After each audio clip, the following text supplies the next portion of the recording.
بسم الله الرحمن الرحيم.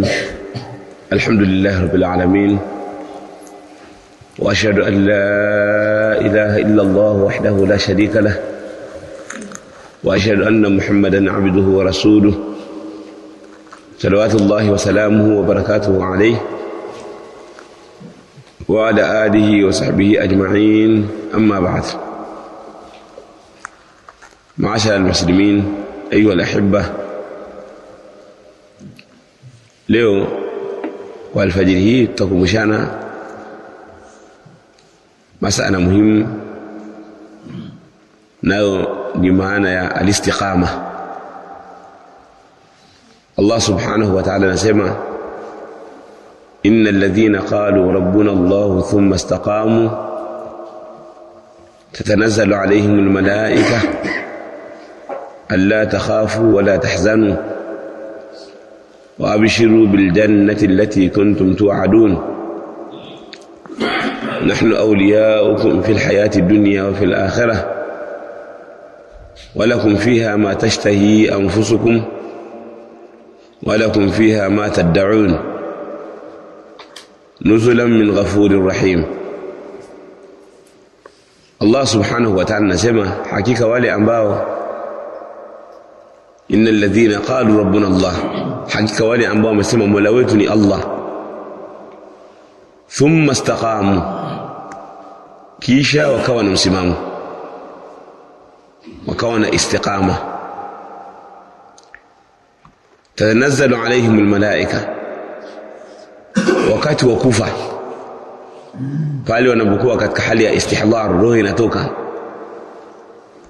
unaambiwa na malaika alla takhafu, kwamba msiogope, wala tahzanu, na wala msihuzunukie yale mliyoacha, labda mmeacha watoto, mmeacha mali, mmeacha mke au wake, hayo mliyoacha msihuzunikie, na huko mnakoenda msiogope.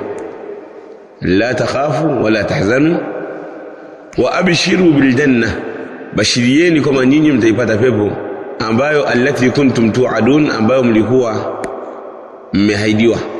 Nahnu awliyaukum fil hayati dunya wa fil akhirah, sisi ni mawali wenu, ni vipenzi vyenu katika maisha duniani na akhirah. Walakum fiha ma tashtahi anfusukum, na huko peponi mtapata yale ambayo zinatamani nafsi zenu. Walakum fiha ma tad'un, na mtapata yale ambayo mtayahitaji. Nahnu awliyaukum fil hayati dunya wa fil akhirah walakum fiha ma tashtahi anfusukum walakum fiha ma tad'un nuzulan min ghafurir rahim, mtapata mapokezi kutoka kwa mwingi wa msamaha ambaye ni al-Ghafur ar-Rahim, mwingi wa huruma ambaye ni Allah subhanahu wa ta'ala. Hii aya ayu al-ahibba inaelezea swala zima la istiqama, kwamba wale ambao wataishi hali ya kuwa ni mustaqimina li amri Allah, watakuwa na istiqama kwa ajili amri ya Allah subhanahu wa ta'ala, ni wenye msimamo, ni wenye kufanya yote ambayo Allah subhanahu wa ta'ala ameamrisha, basi hao watakuwa ni wenye kupata ule ujira ambao umetajwa katika hii aya. Nini maana ya istiqama? Istiqama, ndugu zangu, sio mtu kuonyesha ukali kwa watu, au mtu akawa hasalimii watu, au mtu akawa hacheki na wenzake, au mtu kwa wakati kila wakati anakaa amekasirika, au akawa anaonyesha uzito na ugumu na nguvu na ususuavu. Hiyo maana yake sio maana ya istiqama. Maana ya istiqama kama walielezea ahlul ilmi kwamba alistiqama, kwamba istiqama maana yake isuluku siratul mustaqim, ni kupita katika njia iliyonyoka. Alistiqama hiya suluku siratul mustaqim, istiqama maana yake ni kupita katika njia iliyonyoka, min ghairi ta'dij anhu yamnatan wala yasra, bila kupinda kuelekea kulia wala kuelekea kushoto. Hiyo ndiyo maana ya alistiqama. suluku siratul mustaqim, kupita katika njia iliyonyooka, min ghairi ta'dij anhu yamnatan wala yasra, bila kupinda. Yani kwa maana unanyoka moja kwa moja, usipinde kulia na wala usipinde kuelekea kushoto, bali nyoka moja kwa moja, min ghairi ta'dij anhu, bila kupinda. Usiende kulia, ukienda kulia umepotea, na ukienda kushoto pia umepotea, inabidi unyoke uende moja kwa moja. Akasema wa huwa siratul mustaqim, nayo hii ya kunyoka moja kwa moja, hii suduku siratul mustaqim, kwa maana ni kunyoka moja kwa moja, unapita unanyoka, unaelekea katika njia iliyonyoka, kwa sababu ukipinda utaangukia katika nara, katika moto, na ukielekea huko kulia kushoto utaangukia pabaya. Kwa hiyo unatakiwa unyoke moja kwa moja. Asema wa huwa ad-dinul qayyim, na hiyo as-siratul mustaqim ni dini ya sawa sawa, hiyo ni dini ya sawa sawa. Kwa hiyo mtu atakapokuwa amepita katika njia iliyonyoka, akapita katika as-siratul mustaqim, akawa haja achana na as-siratul mustaqim, huyo la shaka atakuwa ameshikamana na istiqama kama vile ambavyo inavyotakiwa. Sasa hii istiqama tunakuja kuikuta kama imeelezewa hii as-siratul mustaqim, kwa sababu tumesema kwamba al-istiqama ni suluku siratul mustaqim, ni kupita katika njia iliyonyoka. Tunaikuta istiqama inaamrishwa kwenye Qur'an. Ndani ya Qur'an tunaambiwa kwamba tukiwa tunaswali tunasema kama ihdina siratal mustaqim, ya rabbi tuongoze katika njia iliyonyoka, wa anna hadha sirati mustaqiman fattabi'uhu, na kwamba hii ni njia yangu iliyonyoka basi ifuateni, wala tattabi'u subula, na wala msifuate njia fatafarraqa bikum an sabili, vitakuondoeni katika njia yake Allah subhanahu wa ta'ala. Abdullah ibn Mas'ud alayhi radiyallahu ta'ala anhu akawa ametupa kisa cha bwana Mtume sallallahu alayhi wasallam kwamba siku moja Mtume sallallahu alayhi wasallam khatta lahum khatta mustaqiman.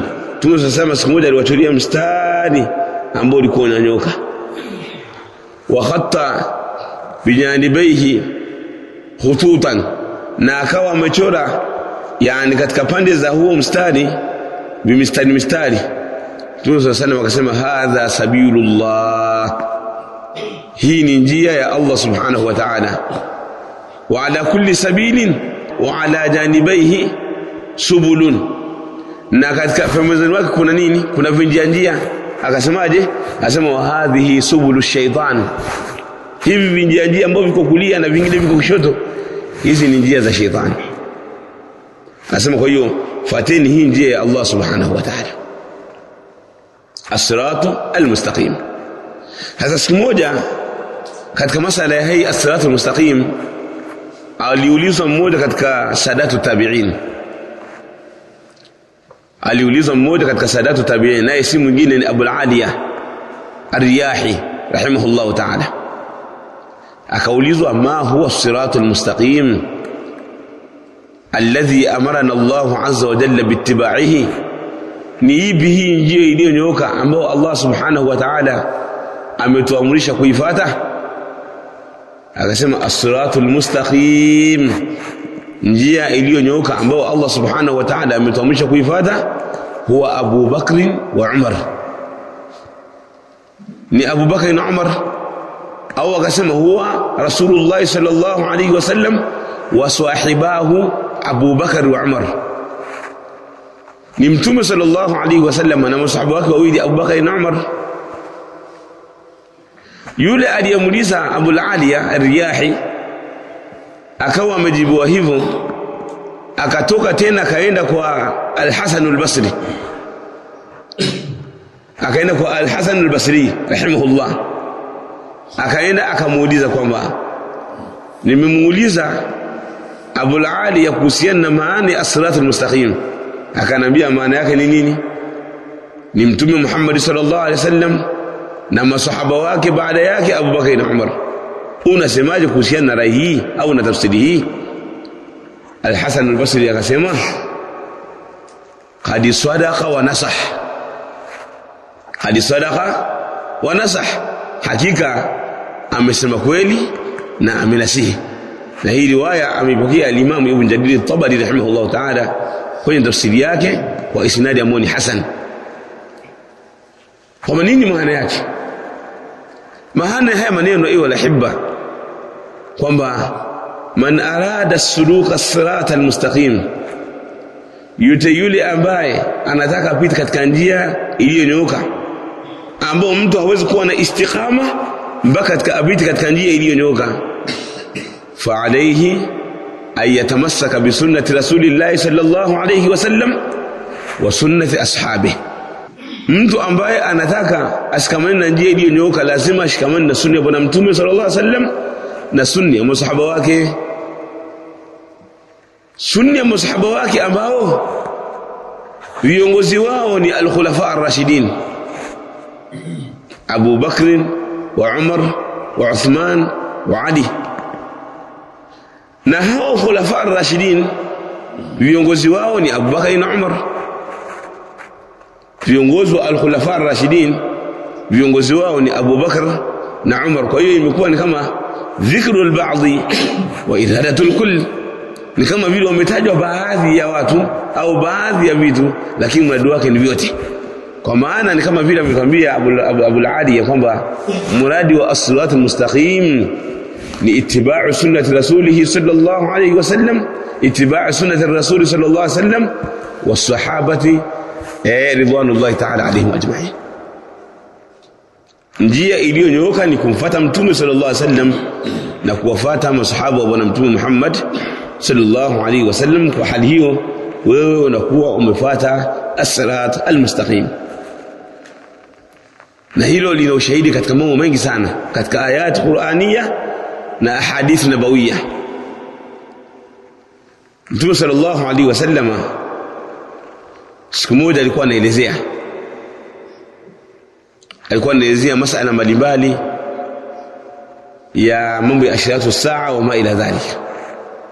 Lakini katika hadithi ya Amr ibn al-As radiyallahu ta'ala anhu, siku moja Mtume sallallahu alayhi wasallam akaelezea masuala kisha akasema, wa inna Allah azza wa jalla ja'ala afiyata hadhihi al-ummah au ju'ila afiyatu hadhihi al-ummah, kama amejalia afya ya umma hii, afya ya umma huu au usalamu wa umma huu fi awwaliha, ni katika ule mwanzo wake. Allah amejalia afya na usalama wa huu ummati Muhammad sallallahu alaihi wasallam, kama amejalia kama ni mwanzo wake. Kwa hiyo yoyote ambaye anataka salama, yoyote ambaye anataka yani mazuri ya dini hii, anatakiwa atazame mwanzo wa huu umma, na mwanzo wa huu umma ni umma wa masahaba wa Mtume Muhammad sallallahu alaihi wasallam na wale ambao walikuja baada yao katika sadatu tabi'in na aimmatul ulama ambao walipita katika mwenendo wa as-salaf as-salih. Sasa mtu ambaye ataishi katika hii istiqama, akawa amefuata sunna za Bwana Mtume sallallahu alaihi wasallam, akafuata sunna za masahaba wake, huyu biidhnillah subhanahu wa ta'ala, pindi atakapokuwa anakufa, Allah subhanahu wa ta'ala yani atawateremsha malaika, watamwambia alla takhafu wala tahzanu, msiogope na wala msihuzunike, wa abshiru bil jannati allati kuntum tu'adun, na bashirieni pepo ambayo mlikuwa mnahaidiwa. Nahnu awliyaukum fil hayati dunya wa fil akhirah, sisi vipenzi wenu katika maisha ya dunia na maisha ya akhirah. Walakum fiha ma tashtahi anfusukum, na mtapata yale ambayo zinapenda nafsi zenu. Yani mtu nafsi ikitaka kwa labda mimi nataka nipate maziwa labda fresh, nataka nipate chipsi, nataka nipate labda nipate maharagi na chapati, yani ile mujarrad wa kutamani katika nafsi yako ni kitu ambacho kinakuja hapo hujasema. Lakini pia ukisema kama nahitajia hiki, basi nacho pia kinaletwa. Wala kumvia ma tashtahi anfusukum, yale ambayo yanapenda nafsi, wala kumvia ma tad'un, na kile ambacho mnakihitaji kama jamani tunataka kitu fulani.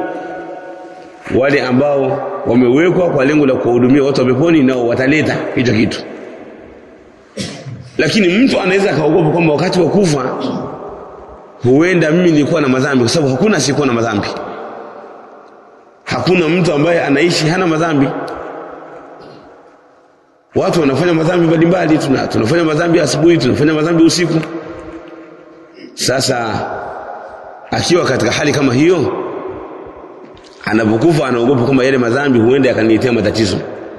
Anakuwa na mashaka na yale madhambi, ana hofu na yale madhambi alikuwa nayo.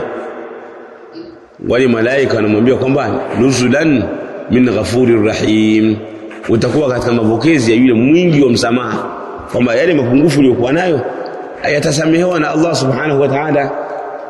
Nuzulan min ghafurir rahim, kwa maana utasamehewa, kwa maana wanamuondolea hofu yote, kwamba usiogope kabisa, hata hayo madhambi uliyokuwa nayo utakutana na Allah subhanahu wa ta'ala ambaye ni mwingi wa msamaha. Kwa najatul umma ayuha alahibba, uokovu wa umma huu ni itibau sunna, ni kufuata sunna za Bwana Mtume sallallahu alaihi wasallam na sunna za masahaba wake. Kwamba mtu atakapokuwa na istiqama maana yake ni mtu kufuata manhaj ya wema waliotangulia masahaba wa Mtume Muhammad sallallahu alaihi wasallam, kwa sababu Allah subhanahu wa ta'ala alipoweka kwamba kumfuata mtume na kuwafuata masahaba ni mambo mawili yasiyoachana. Kufuata sunna za Bwana Mtume Muhammad sallallahu alaihi wasallam na sunna za masahaba wake ni mambo mawili ambayo hayawezi kuachana. Hata migogoro yoyote ambayo inatokea, la yumkin an namfaka anha, hii migogoro hatuwezi kuachana nayo, au Allah akatusalimisha na hii migogoro mpaka tuwe ni wenye kumfuata Mtume Muhammad sallallahu alaihi wasallam na kuwafuata masahaba wake. Na hii ndiyo maana ya as-sunna, na hii ndiyo maana ya as-salafiyya. Kwa lengo la kujiandaa na darsa, kama tulivyokubaliana kwamba saa 2 kamili tuwe tayari tushajiandaa, basi mimi naomba tuishie hapa ili tuendelee kujiandaa, na insha Allah tabaraka wa taala tutasoma, kwa sababu kitabu ni kikubwa kidogo na kinahitaji baadhi ya kawaidi, zinahitaji maelezo. Kwa tujitahidi kupata kila mmoja, yule ambaye atakuwa anahisi kwamba atapata usingizi aje na kahawa anywe humu darasani wakati tunasoma, na yule ambaye atajihisi atapata uchovu au atakuwa sio hajachangamka, anunue energy aje nayo darasani wakati tunasoma, ainywe wakati tunasoma, ili asiweze kupata usingizi, tuweze kusoma manhaj ya wema waliotangulia masahaba wa Mtume Muhammad sallallahu alaihi wasallam, ambao wanaotutafsiria na kutuwekea wazi yale yaliyokuja kwenye Qur'ani na Sunna. Na shaitani huwa ana tabia kuwachezea wanafunzi. Shaitani huwa ana tabia kuwachezea wanafunzi. Mtu anaweza kukaa tu darasani kidogo, mara kaenda chooni. Akifika chooni wala siku anakuwa kuna jambo anaenda kufanya tu, ni shaitani tu anamchezea. Anaenda tu anasimama pale sehemu tawadhia, anajinyoosha hivi, anamaliza anarudi tu hivi. Hapana, yani huyu ni shaitani tu, hamna kitu kingine. Unaona hapo? Au ni an-nafsul khabith.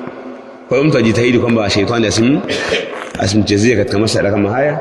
Pale ambapo atakapokuwa amejisikia kama ni uchovu au kama ni nini, agangamale, awe na salaba, akomai kabisa kwamba sitoke, hilo jambo litamuondokea biidhnillah al-karim. Huyo ni shaitani kwa anamchezea, ataendelea kutoka mpaka darasa inaisha. Kwa hiyo tukianza darasa hatutochumbuka insha Allah mpaka tunamaliza malzama yetu biidhnillah al-karim. Si ndivyo Sheikh wangu Sheikh Saifa Abu Saifa?